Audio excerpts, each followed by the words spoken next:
साथियों, इस समय हमने एक वीडियो देखा सोशल मीडिया में और यह वीडियो खूब ज्यादा वायरल है इस समय।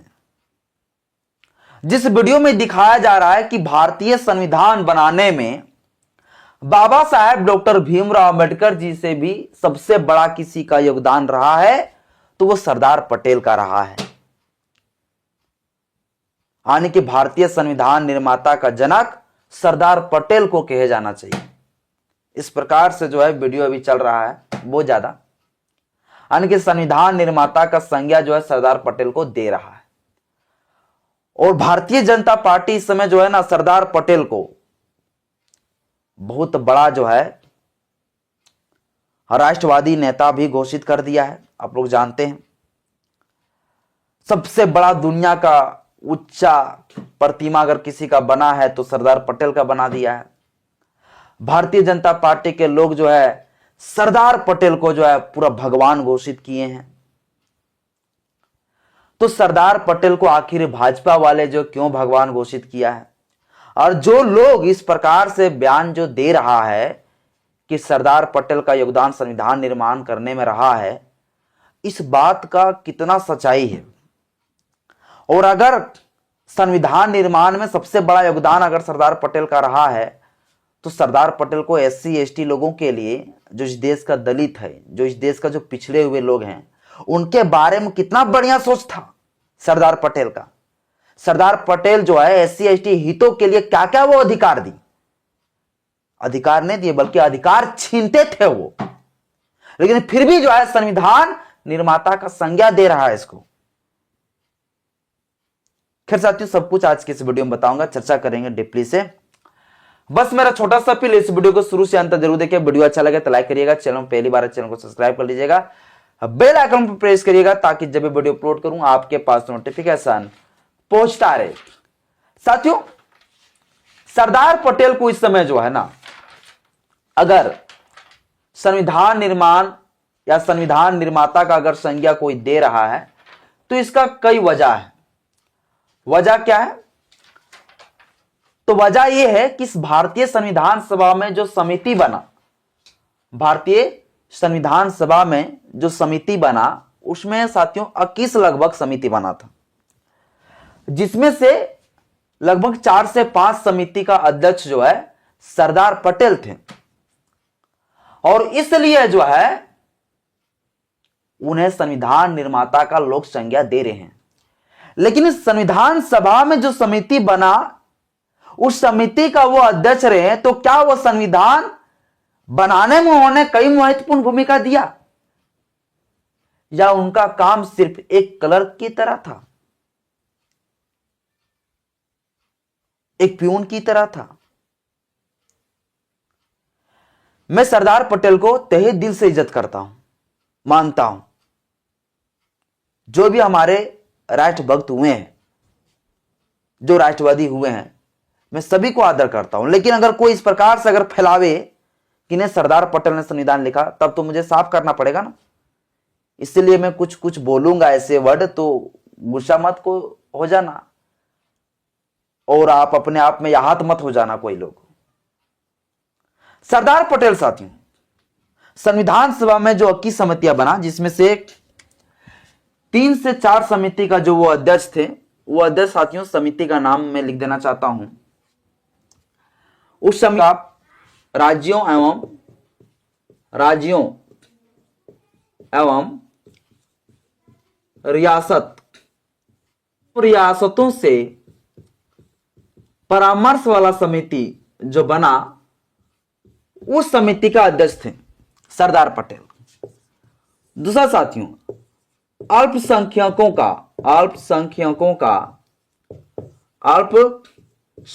का जो माइनॉरिटी है, अल्पसंख्यकों का जो हितों की रक्षा का जो समिति बना था, उस समिति का साथियों भी अध्यक्ष थे सरदार पटेल। कौन थे? सरदार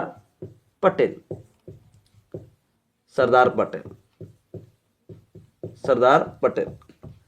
इसी प्रकार से जो है मौलिक अधिकार के लिए भी समिति बना था, उस समिति का भी अध्यक्ष जो है सरदार पटेल ही थे। तो लगभग 4 से 5 6 समिति का जो है अध्यक्ष सरदार पटेल थे संविधान सभा में। समिति की कई सारी समिति का अध्यक्ष मतलब सरदार पटेल थे। अगर ये समिति का अध्यक्ष रहे हैं तो इनका काम यह नहीं था कि संविधान में हर चीजों के बारे में ड्राफ्टिंग करना, अल्पसंख्यकों का क्या क्या हक अधिकार होगा इनके बारे में ड्राफ्ट करने का काम सरदार पटेल का नहीं था। मौलिक अधिकार किस टाइप का होगा, किस तरह का जो है मौलिक अधिकार होगा, मौलिक अधिकार में क्या क्या अधिकार दिए जाएंगे, इस पर चर्चा करने के लिए और इसको लिखने के लिए सरदार पटेल को काम नहीं सौंपा गया था। और नहीं राज्यों के बारे में, रियासतों के बारे में चर्चा करने के लिए, लिखने के लिए इसे समिति का अध्यक्ष नहीं बनाया गया था, बल्कि उनको एक चेकिंग के तौर पर रखा गया था कि आप चेक करिए कि हमने जो लिखा है वो सही है या नहीं है। बाबा साहेब डॉक्टर भीमराव अंबेडकर जी संविधान में हर प्रोविजन को, हर आर्टिकल को लिखते थे। जब मौलिक अधिकार का आर्टिकल जब लिखते थे तो जितने टाइप का मौलिक अधिकार दे रहे थे वो सारे मौलिक अधिकार को जो है सरदार पटेल जो देखता था कि बाबा साहब अम्बेडकर जी ने जो है जो फंडामेंटल राइट्स दिया, जो मौलिक अधिकार दिया है, वो मौलिक अधिकार देश के नागरिकों के लिए ठीक है या नहीं है। अल्पसंख्यकों के लिए कोई राइट्स अगर दे रहे हैं बाबा साहब अम्बेडकर जी, कुछ आर्टिकल लिख रहे हैं, तो उस आर्टिकल को लिखने के बाद उसका चेक करने के लिए एक समिति बना हुआ था, जिस समिति का नाम अल्पसंख्यकों का हितों की रक्षा वाली समिति बना हुआ था, जिसका काम था कि जब अल्पसंख्यकों का हक अधिकार संविधान में दे रहा है तो उन पर जो है ये देखेंगे।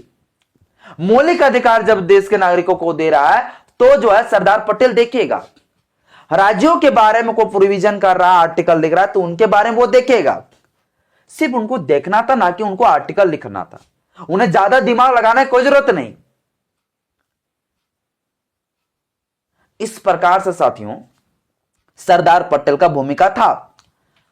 अब बहुत लोग कह रहे हैं कि नहीं, सरदार पटेल ने जो है फंडामेंटल राइट जितना भी दिया है, आर्टिकल जो है हम लोग 12 से लेकर 35 तक पढ़ते हैं, वो सारा आर्टिकल जो है सरदार पटेल ने लिखा।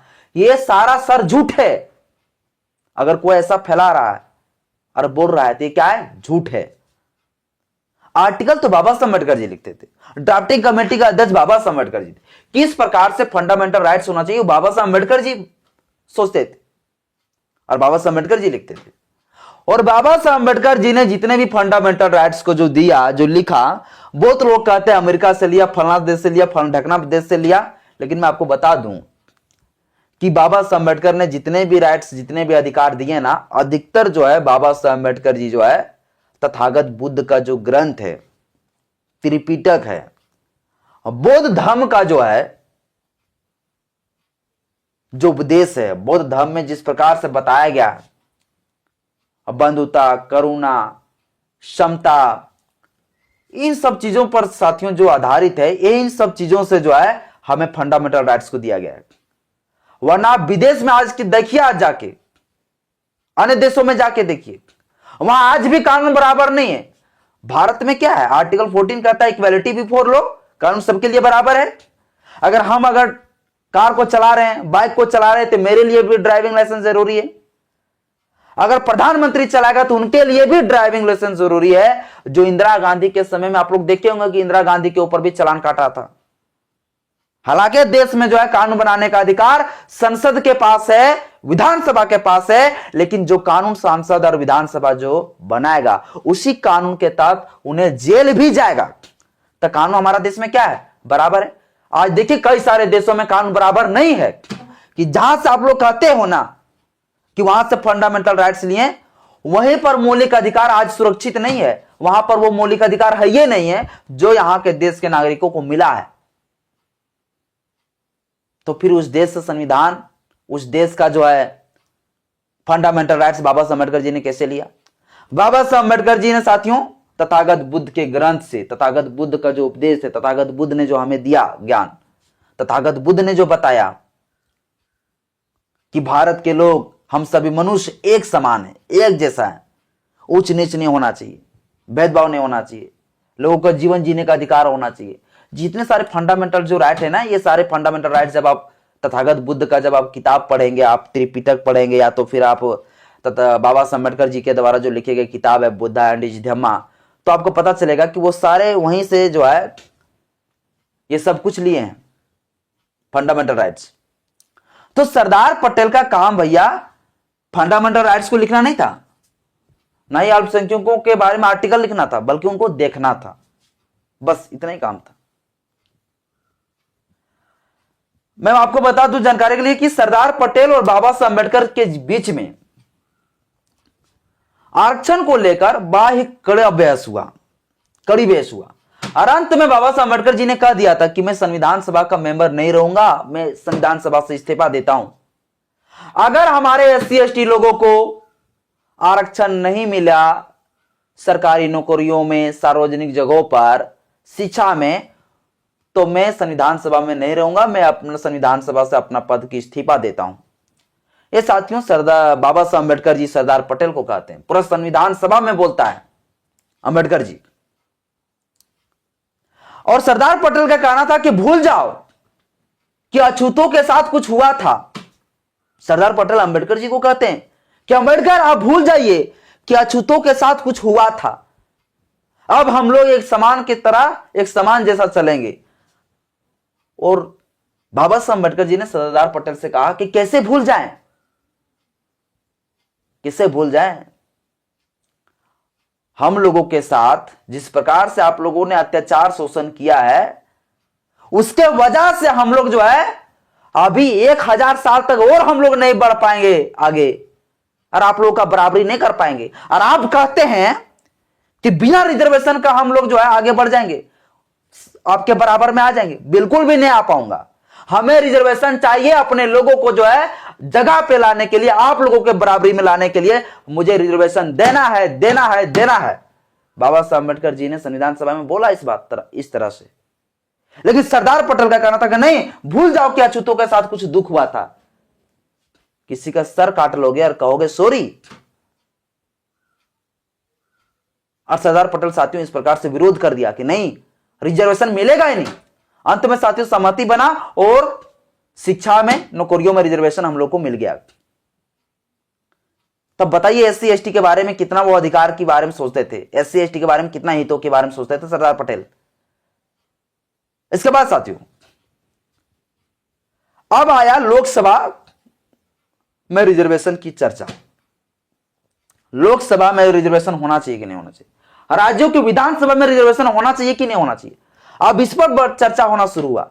तब तो पूरा तरह से सरदार पटेल गुस्सा हो गया, बोला नहीं, सरकारी नौकरियों में तो मिल गया तो मिल गया, लेकिन लोकसभा में आने ही नहीं देंगे भैया, इसमें रिजर्वेशन देंगे ही नहीं।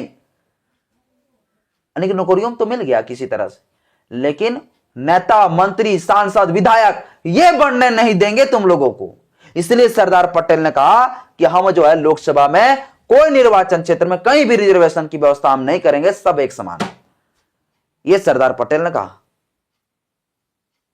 और अंबेडकर ने कहा कि नहीं, हमारे लोगों को आप शिक्षा का अधिकार दे दिए, नौकरी का अधिकार दे देंगे, लेकिन हमारे लोगों को शिक्षा और नौकरी का जो अधिकार दिलाने के लिए आवाज कौन उठाएंगे। हमारे लोगों को नौकरी का आप अधिकार तो दे दिए भाई, अब शिक्षा का भी अधिकार दे दिए, मान रहे हैं, रिजर्वेशन दे दिए आप, लेकिन उन्हें रिजर्वेशन मिलेगा तभी ना जब उनके लिए स्कीम बनेगा, जब उनके लिए जो है योजना आएगी, जब उनके लिए काम होगा, जब उनके लिए कानून बनेगा। और कानून में जो है बनाने के लिए, स्कीम लाने के लिए जब हमारे एससी एसटी लोगों का आवाज उठाने वाला कोई सांसद, विधायक, मंत्री होगा ही नहीं, तो हमारे लोगों को आप अधिकार देके, रिजर्वेशन देके ही क्या फायदा है। इसीलिए जो है बाबा साहब अम्बेडकर जी ने कहा कि नहीं, हमें राजनीति में भी जो है रिजर्वेशन चाहिए तो चाहिए। और ये मैं कोई भीख नहीं मांग रहा हूं, बल्कि पूना पैक्ट समझौता है जो गांधी और मेरे बीच में हुआ था। अंबेडकर ने सरदार पटेल को कहा, और अंबेडकर ने कहा कि मैं एकदम संविधान सभा से इस्तीफा दे दूंगा अगर मुझे रिजर्वेशन नहीं दिए तो। अंत में साथियों पूरा तरीके से जो है पूरा संविधान सभा के लोगों को पता चल गया कि अंबेडकर के बिना संविधान नहीं लिखा जा सकता है, लिख ही नहीं सकता है, किसी में इतना औकात, हिम्मत है ये नहीं।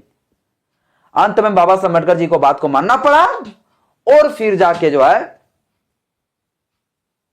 लोकसभा में भी हम लोगों को रिजर्वेशन मिला। आज जितना भी SC ST लोगों का जो सांसद विधायक मंत्री जो बना है ना, वो बाबा साहब अम्बेडकर जी का देन है। और जो लोग कहते हैं कि रिजर्वेशन 10 साल के लिए दिया गया था, तो 10 साल का जो चर्चा हुआ था ना, वो सिर्फ लोकसभा के चुनाव के बारे में ही सिर्फ चर्चा हुआ था। लोकसभा में जो रिजर्वेशन है उनमें सिर्फ चर्चा हुआ था 10 साल के लिए रिजर्वेशन, बाकी और किसी चीज में नहीं, सरकारी नौकरियों में नहीं।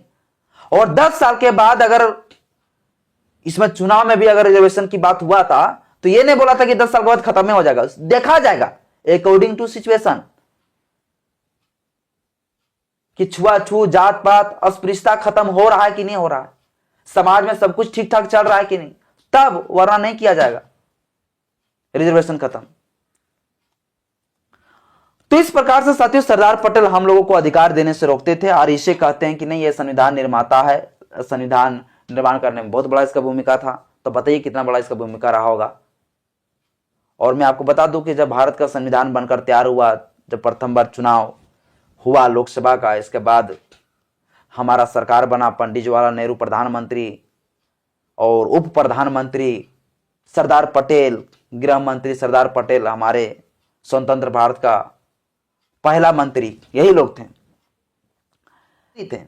अंबेडकर जी अपने लोगों को शिक्षा में जोड़ने के लिए, शिक्षा के तरफ लाने के लिए, जो हमारे लोग शिक्षा से पिछड़ गए थे, उन लोगों के लिए जो है कई सारे कॉलेज खोले बाबा साहब अम्बेडकर जी। और बाबा साहब अम्बेडकर जी विद्यार्थियों के लिए, स्टूडेंटों के लिए जो है हॉस्टल की व्यवस्था कर रहे थे, लेकिन अंबेडकर जी के पास हॉस्टल की व्यवस्था के लिए पैसे नहीं थे। अंत में जो है बाबा साहब अम्बेडकर जी अपना ही संविधान के पावर से, संविधान के ताकत से, जो वित्त मंत्री होता है, जो मंत्री का जो सेक्रेटरी होते हैं, उस सेक्रेटरी से जो है बात किए, और सेक्रेटरी से बात करने के बाद जो है लोन के तौर पर जो है कर्ज लिए हॉस्टल खोलने के लिए। लगभग साथियों उस समय 12 लाख से प्लस जो है हॉस्टल के लिए बाबा साहब अम्बेडकर जी ने कर्ज लिया अपने लोगों को पढ़ाने के लिए, और ये प्रोविजन प्रावधान भी है। लेकिन इस बारे में साथियों जैसे ही पता चला सरदार पटेल को, सरदार पटेल ने कहा कि किसने बोला आपको देने के लिए, आखिर अंबेडकर को जो है आप इतना बड़ी रकम जो है लोन कैसे दे दिए, आप हमसे पूछ के क्यों नहीं दिए। और जो वित्त मंत्री का जो सेक्रेटरी थे ना, उसे पूरा जो है डांटने फटकारने लगे सरदार पटेल। हमारे लोगों को जो है शिक्षा से हटाने के लिए, शिक्षा का अधिकार नहीं देना चाहते थे सरदार पटेल। इस प्रकार से साथियों सरदार पटेल जो है अंबेडकर जी को हर्ष में बाधा डालता रहा। इसके बाद सेक्रेटरी से कहा कि सेक्रेटरी आज के बाद दे दिया सो दे दिया, लेकिन दोबारा जो है कभी भी इतना बड़ा अगर गलती करे तो हमसे पूछ के करना, किसी को भी लोन दे तो हमसे पूछ के करना। और अंबेडकर का विशेष, अंबेडकर को कोई चीज का जो प्रोटेक्शन नहीं देना। अब बताइए कि वो अंबेडकर और सरदार पटेल के बीच में कितना बढ़िया रिश्ता रहा होगा उस समय। आज अंबेडकर को छोड़कर सरदार पटेल को लोग भगवान मान रहे। बताइए सरदार पटेल को जो लोग भगवान मान रहे हैं, इसका वजह यह है कि सरदार पटेल जो है SC ST लोगों को जो है, दलितों का सबसे बड़ा अगर नफरत करने वाले कोई थे तो वो सरदार पटेल थे। सरदार पटेल तो ऐसे में OBC से थे, लेकिन इसका विचारधारा कट्टर जो है हिंदूवादी वाला था, मनुवादी वाला था। हालांकि बहुत लोग कहता है कि नहीं RSS का जो है प्रतिबंध लगाने वाला प्रथम व्यक्ति वही थे, लेकिन ये कितना सत्य है मुझे भी पता नहीं, इसके ऊपर मैं रिसर्च करूंगा। अब इतना बड़ा जो कट्टर हिंदू हो वो RSS का कैसे विरोध किया होगा और बंद लगाया होगा, उस पर हम रिसर्च करेंगे और फिर से मैं वीडियो बनाऊंगा। आज की इस वीडियो में इतने। वीडियो अच्छा लगे तो लाइक करें, चैनल पहली बार चैनल को सब्सक्राइब कर लीजिएगा। जय भीम, जय संविधान, जय विज्ञान।